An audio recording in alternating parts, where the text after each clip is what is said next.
nice way to transition into a full snatch is to start with your high pull drill.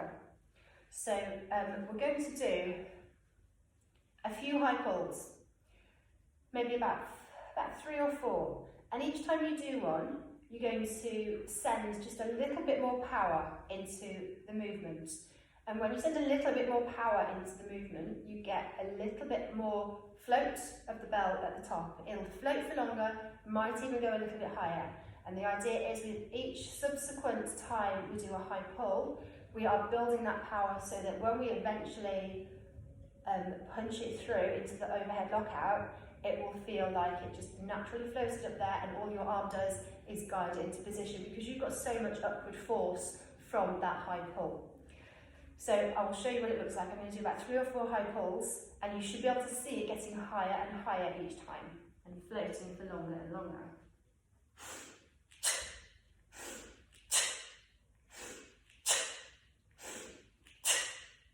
And then it just floats into position.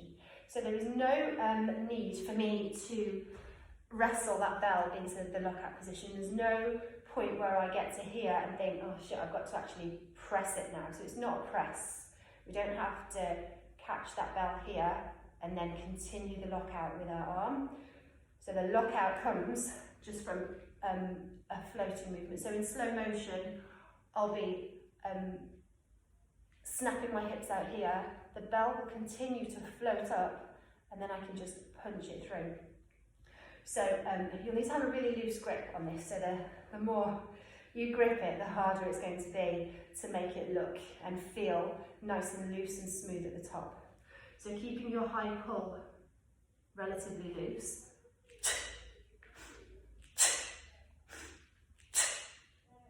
It's a nice loose grip. You don't have to grip it, it's just like a hook with your hands. So that's a really nice drill, just for getting those first, that feeling of how to move your body and power your body enough for a snatch without it being a full-on, okay, just do 10 snatches. So you can just gently up the volume, up the volume, up the volume until that's a really natural and easy and smooth transition into the lockout.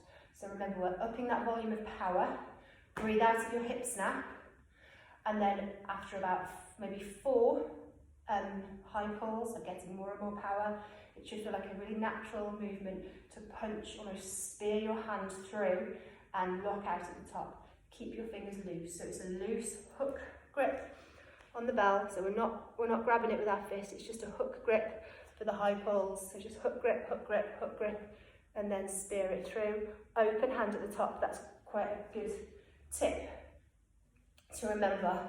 It's hard to do in practice, but you should have a nice open grip at the top. So we're not holding it, squeezing at the top. It's an open hand grip at the top. Okay, so 3 or 4 high pulls into a snatch, getting more and more powerful from those hips each time.